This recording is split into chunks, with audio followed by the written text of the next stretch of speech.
Eso es un naranjo. El naranjo ese, el naranjo amargo, se usaba mucho en veredas. Acá en Mar del Plata y en algunos lugares.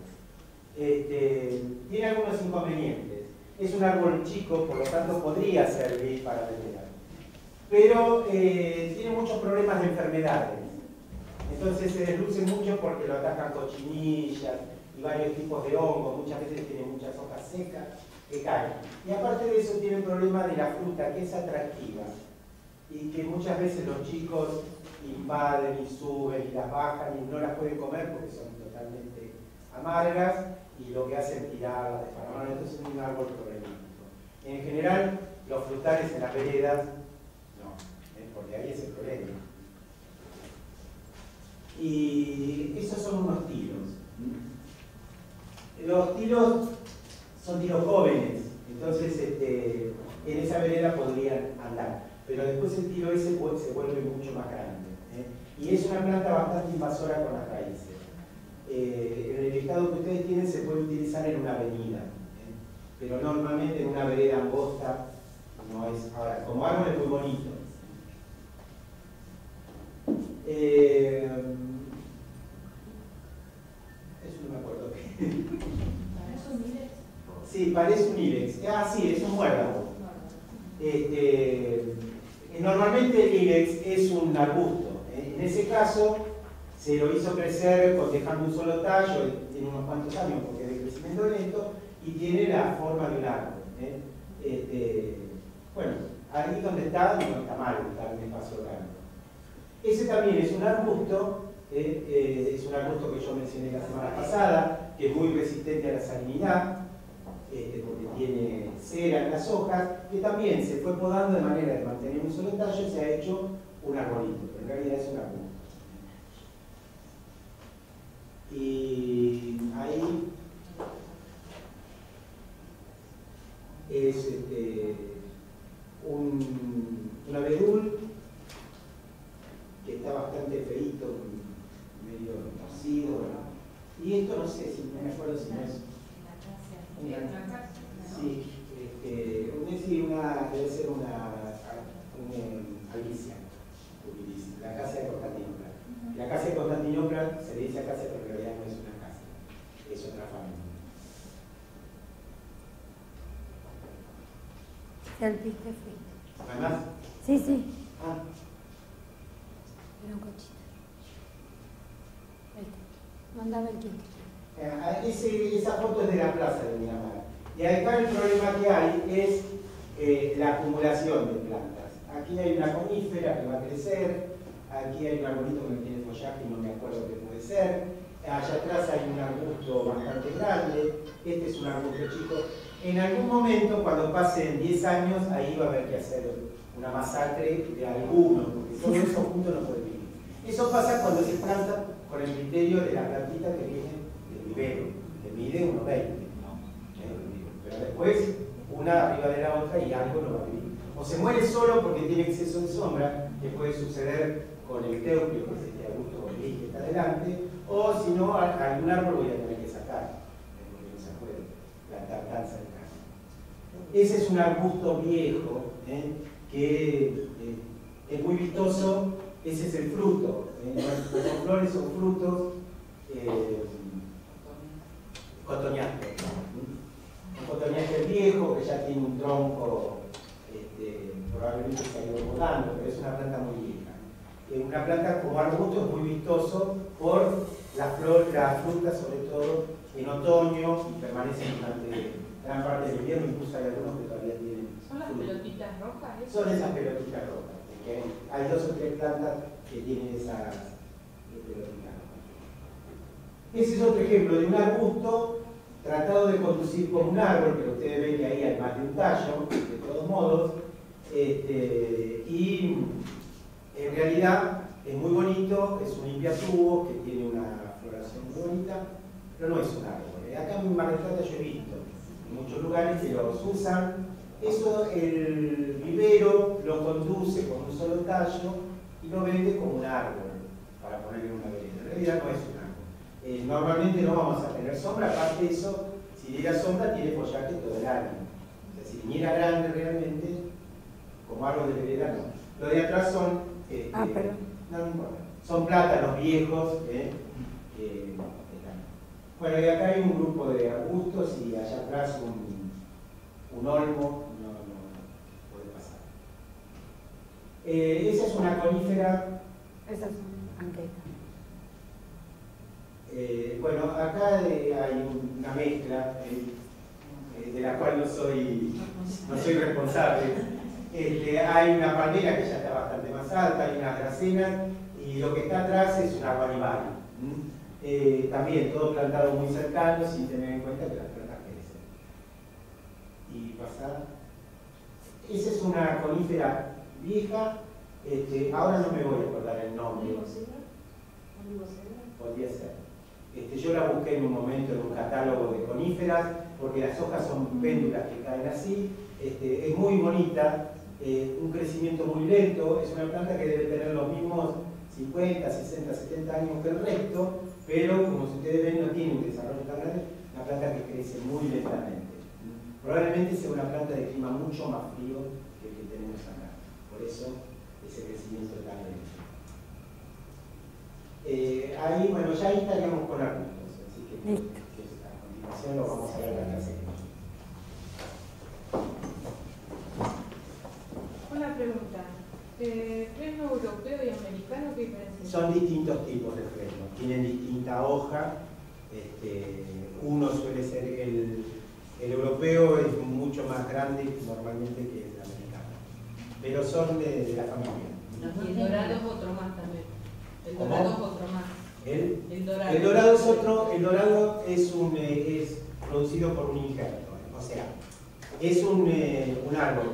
Lo que pasa es que como es muy difícil de reproducir el fresno dorado, se utiliza el pie de un fresno europeo o americano y sobre ese pie se injerta el fresno dorado. Dos cositas que me olvidé de mencionar, requisitos que tiene que tener un árbol para arbolado urbano. Uno ya lo dije, bien claro, hoja caduca.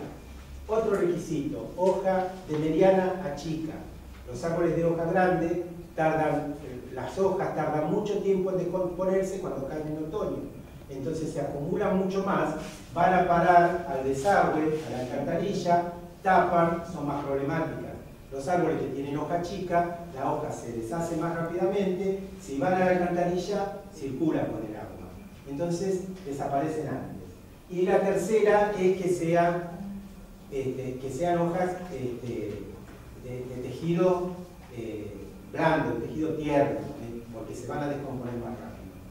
El ejemplo extremo que les puedo dar, en Buenos Aires, en algunos lugares, sobre la avenida 9 de Julio, por ejemplo, plantaron gomeros. El gomero que antes se usaba como planta interior, que tiene una hoja así de 30 centímetros, que es cuero, que si cae una hoja de un gomero, puede pasar un año y todavía va a estar seca, pero va a estar dura como era al principio. Entonces, eso va a parar al desagüe, obstruye, 10 hojas de esas ya taparon el desagüe. Pero aparte de eso, bueno, el gomero es totalmente agresivo porque es un árbol que echa unas raíces enormes que salen a la superficie aparte. Cuando llega a un determinado tamaño, salen raíces de la parte alta que bajan al suelo y enraizan también y se hace una cosa. Si ustedes lo ven en el pleno campo, una cosa así, es bárbaro, es un árbol espectacular, pero nunca en la ciudad. O sea que no una hoja dura. No, que además iba a agregar algo también, que en el tema de las plazas hay que evitar formar barreras visuales. Por Claro. el tema de la inseguridad hoy en día. Y hoy es un punto a tener en cuenta. En los sectores de juegos de niños, eso hay que tratar de tenerlos Sí, por supuesto. a la vista. Entonces, los árboles de Sí. hoja.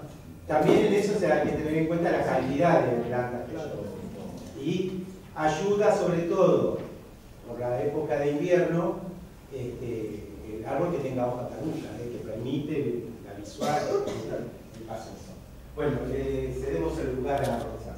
Hasta cuando me aguante la garganta. Bueno, hasta después. Cuando hago así, sigue el Seguí la clase que viene. Bueno, hoy vamos a ver un poquito lo que eran los patios.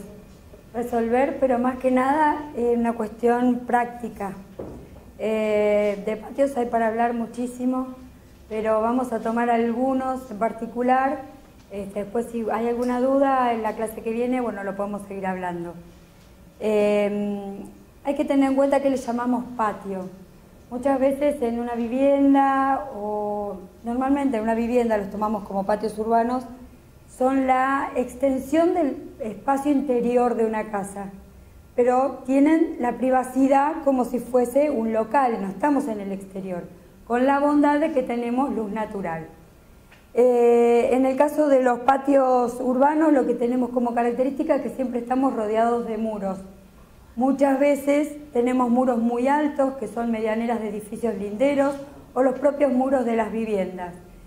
Esto lo que nos hace es resguardarnos de lo que es el espacio exterior y del clima exterior, o sea, crear como un propio microclima, pero a su vez también dan una sensación, si no están bien diseñados, de encierro. En la antigüedad se creía, no tanto, pero en la antigüedad los patios eran utilizados como fuente de aire y luz. Un ejemplo de ello son las casas chorizo, estaba el terreno angosto y lo único que hacían eran los locales ventilar a esos patios.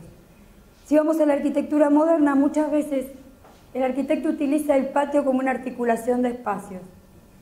En las viviendas modernas lo que muchas veces aparece son esa sucesión de patios o un patio en particular, que es un patio interno, que no tiene un uso determinado, pero al que dan grandes ventanales y al que 2 o 3 locales en hilera pueden tener luz natural. Entonces hay diferentes tipos de patios con diferentes intenciones. Los patios en general nos podemos encontrar, son en dimensiones muy chicas, yo los voy pasando como para que lo vean, los patios tienen dimensiones muy pequeñas, pero no siempre son rectangulares, podemos encontrar diferentes formas y eso es lo que nos puede enriquecer el proyecto. Pero siempre con la temática de que tenemos solados muy duros, no solemos tener la posibilidad de colocar mucho césped y, como ya les dije, grandes medianeras, salvo en el caso de viviendas modernas y patios ya diseñados para ese fin, en el que vamos a encontrar una envolvente completamente vidriada. Lo primero que tenemos que tener en cuenta en el diseño de un patio es qué uso va a tener ese patio. Si va a ser, como yo les comentaba, un foco de iluminación y un lugar al que dan varios ventanales, pero no tiene un uso determinado, o sea, va a ser un patio para observar, no para transitar. Y muchas veces los patios, no ese tipo de patios, sino en viviendas más pequeñas, nos encontramos con que el patio es como el pulmón de la casa, en el que quieren jugar los chicos, en el que tenemos una mesita para comer, en el que a la noche nos ponemos en un sillón. Entonces muchas veces le tenemos que dar respuesta a un cliente con el patio, que es el único lugar que tiene, muchas veces tampoco tiene verde, o sea, tiene terreno atrás para tener verde, entonces también quiere incluir el verde, quiere incluir un lugar de estar. Entonces lo primero que hay que tener en cuenta, qué uso le vamos a dar al patio. Sobre todo tener 2 puntos, en lo que es arquitectura, 2 puntos primordiales. Que podamos acceder para el mantenimiento, porque he visto patios en aire y luz de edificios a los que no se puede acceder, se diseñaron y quedaron. Y, o sea, que podamos acceder, aunque sea a estos patios, como yo les digo, con grandes ventanales a los que dan normalmente, tenemos un estar o un living, tenemos el comedor y le creamos un patio en el medio. Eso es un patio completamente distinto al que sería el único patio de una vivienda. Esta vivienda tiene parque en ese caso. Tenemos un patio interno. Entonces ese patio va a tener un uso completamente distinto al que tiene el patio en el que tiene que hacer todo. Estos patios, como yo les digo, tienen que tener buena accesibilidad, porque si no, no los podemos mantener. Y lo segundo son buenos desagües. Normalmente en los patios lo que nos encontramos cuando llegamos a una vivienda que ya está hecha, si es una vivienda que nosotros vamos a proyectar, le podemos proyectar un buen desagüe. En el caso de ser una vivienda que ya la encontramos y nos dicen tienen que armar un patio, lo primero que hay que tener en cuenta es que tengan buenos desagües. Porque podemos armar algo muy lindo, se nos va a inundar o no va a ser lo que nosotros queremos. En el caso de los patios podemos tener varios tipos. Tenemos patios que nosotros llamamos soleados y patios en sombra. Un punto que necesitan las plantas es el sol. pero hay plantas que viven también sin sol, que viven con la pequeña iluminación que les puede dar el día, pero no con el sol directo. Muchas veces, como yo les dije, hay que ver el uso. Este es un patio extremo, siempre trato de buscarle, como le busqué la vez pasada, el parquecito ese chiquitito. Si ustedes ven en este patiecito que tiene este PH, tienen una pequeña piscina, un pequeño sector de césped y una zona de estar. Y aunque una escalera, una terraza. Es un ejemplo que ya lo había utilizado un docente mío, que lo había más o menos armado, y él siempre decía que nunca hay que decirle que no a un cliente.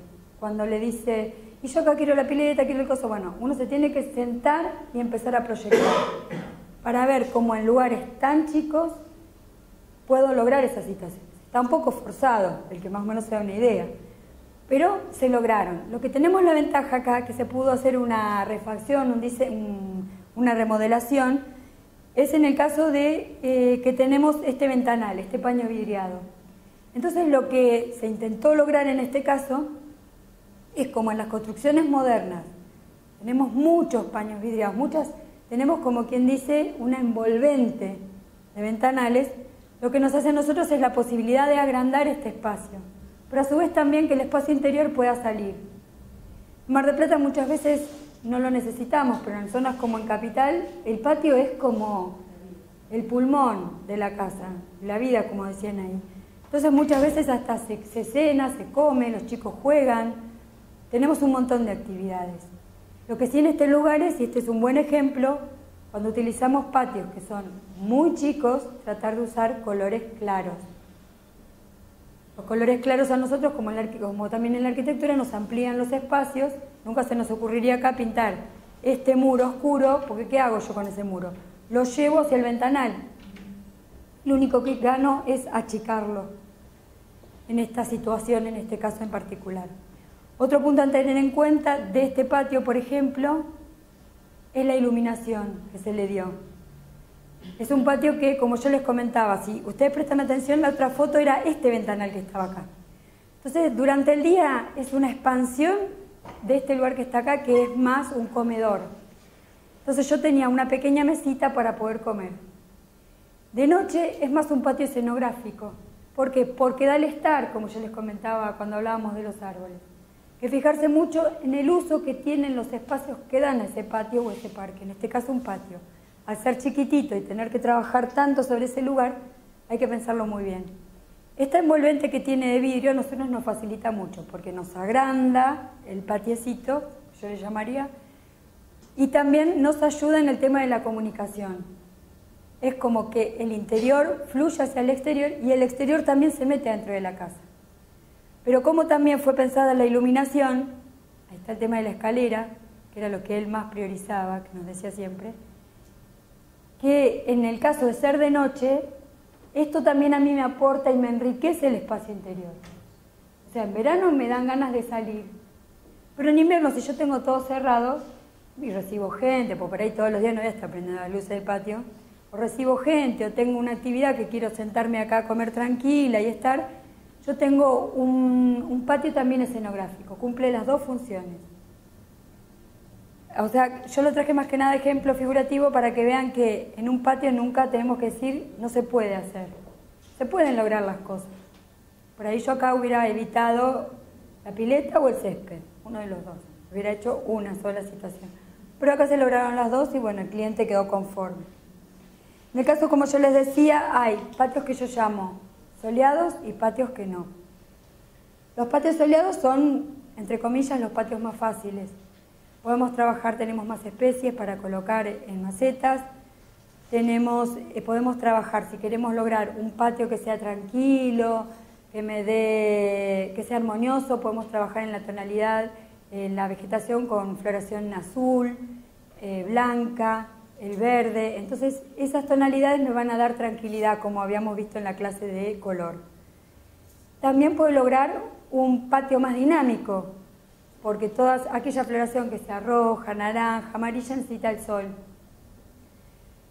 En el caso, eso va a variar en el gusto del comitente.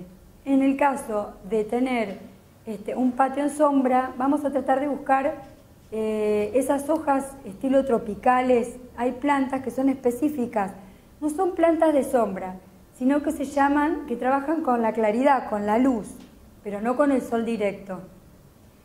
Son plantas de hojas más grandes, pero que están acostumbradas a vivir en un lugar más húmedo y más oscuro. Pero no por eso voy a dejar de tener un patio diseñado. Son las plantas que crecen normalmente en lo que se llama el sotobosque, o sea, debajo de los árboles. Si ustedes van a Misiones, por ejemplo, que es un poco lo más conocido por todos, van a ver que hay, donde hay vegetación natural, no donde hay monte plantado, pero donde los pocos espacios que quedan de vegetación natural, hay árboles que muy juntos y abajo hay todo un tapiz de plantas verdes que en muchos casos son helechos, por ejemplo. Son esas plantas que pueden crecer con la luz tamizada de los árboles. Y otro punto a tener en cuenta en este tipo de patios oscuros y húmedos son los colores claros. Los colores claros me van a hacer que las plantas que yo coloque se reflejen en esos muros, o sea, se noten, pero también tenga una sensación de amplitud. Se utilizan mucho ahora en los patios los colores, como el primer patio que vieron que era naranja, que les pasé.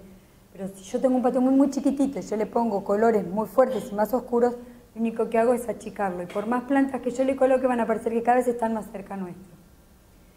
El tema que tenemos en los patios es que muchas veces los podemos diseñar nosotros y muchas veces, como ya lo dije, nos encontramos con los patios. Y nos encontramos con lo que llamamos patios duros, que son patios de solado, tienen todo solado, todo piso. En ese tipo de lugares tenemos que encontrar dos posibilidades. Sí podemos hacer un lugar en el que hagamos un agujero, como quien diría una perforación, y poder colocar, aunque sea un arbusto o plantas en el terreno, y si no tenemos que trabajar con macetas. Esa sería otra posibilidad. Y una de las aliadas de los patios son las trepadoras. Las trepadoras lo que hacen es, aparte de ayudarnos muchas veces a trabajar los muros linderos que tienen mucha altura, es darle a los patios de dimensiones pequeñas una tercera magnitud, que es la altura. Entonces nosotros no estaríamos trabajando solamente con el patio que tiene 5 por 3. Estamos también trabajando en la altura. Y la gente, cuando entre la parte visual que nosotros tenemos, cuando va a llevar a mirar hacia los muros. Entonces las trepadoras son unas aliadas muy buenas en los patios, pero tampoco hay que exagerar de las trepadoras. Porque si vamos al caso, lo único que recurriríamos es a cubrir todos los muros de trepadoras y otra vez se nos vendría encima. O sea, eso tiene que estar, como hablamos siempre con Alberto, en todas las especies, equilibrado. Pero acuérdense que todas las trepadoras, hay trepadoras que muy bien nacen en macetas, tienen que ser recipientes un poco más grandes, pero lo que nos dan es esa tercera magnitud, que es la verticalidad, y que nos ayuda también a ampliar el espacio. O sea, logramos una más como para que se desarrolle. Muchas veces también lo que se hace en los patios chicos, que hay patios que verdaderamente son chiquitos, muy chicos, es trabajar con la misma superficie, lo que son los muros con lo que es el piso. Muchas veces se trabaja así. Entonces lo que se logra es una continuidad, no un corte de material, y lo que estamos logrando es visualmente ampliar el espacio. A ver si tengo alguna. No, ese es uno lateral. Este sería el ejemplo que yo les doy de lo que son los patios para observar adentro de varios locales. Por ejemplo, si yo tengo un estar en esta punta y tengo el comedor acá, muchas veces un recurso arquitectónico es crear un patio. Pero eso está creado adrede, no es que yo me encontré con un patio. Pero ese patio no tiene un uso, sino que tiene una función, que es la de iluminar estos dos locales que a mí me quedan contiguos y quizás una circulación que hay acá, y entonces yo hago una invasión de luz y hago un lugar más claro y más grande. En este caso puedo jugar con lo que llamábamos en la clase anterior los patios secos, en los que yo trabajo con gravas, piedras. En este caso yo no me arriesgaría mucho a trabajar con césped o demás porque es un lugar bastante chico y bastante acotado. Y no es un lugar al que yo voy a ir, o sea, le voy a dar un uso. Ese tipo de patios secos, como yo les comentaba en la clase anterior, yo no me animaría a pisarlo. O sea que dan como esa sensación de que no son para usar. Hay patios que yo le coloco determinado solado y determinado material que no dan la sensación. Si yo a ese patio le coloco baldosones de madera y podec y le armo un lugar de estar, la gente va a abrir y va a querer salir a ese lugar. Nosotros con el paisajismo y con el diseño de los parques y los patios jugamos a que se usen o no esos espacios. Ya se van dando cuenta con el diseño en particular de cada uno de ellos, cómo a través de la utilización de diferentes elementos yo puedo hacer que la gente no vaya y solamente lo observe y sea una boca de luz para los locales, o muchas veces invitar a que la gente salga y poder colocar una mesa. Yo por más que ahí yo coloco una mesa con 2 sillas, no va a ser un lugar a que la gente va a salir así porque sí. Sin embargo, si yo le coloco un lugar de deck, la gente va a salir. O sea que nosotros mismos podemos inducir al uso del patio. Por eso siempre les digo, una vez que se encuentren con patios chiquitos, fíjense qué uso le queremos dar. Si es un uso de iluminación, si es un lugar solamente para ventilar o si verdaderamente va a ser un lugar como el patio anterior que era para utilizar en una vivienda. En el caso de las viviendas modernas, como yo les llamo, lo que nos juega a favor es, vuelvo a repetir, esas envolventes de vidrio que tenemos. En las casas más antiguas o que nos podemos encontrar, los aventanamientos son más chicos y acceder al patio es a través de una puerta y no los podemos visualizar de lejos. En el caso de los patios de viviendas modernas, tenemos esa facilidad o esa ventaja. En el caso de no ser un patio como este, sino que queremos lograr un patio chiquito, pero que tenga uso, lo que nosotros muchas veces podemos hacer es lograr, que es un recurso bastante utilizado, es lograr una extensión del solado interior en el patio. Muchas veces yo tengo un piso de madera, esta es una casa que la toman muchas veces como ejemplo, porque es una casa en Buenos Aires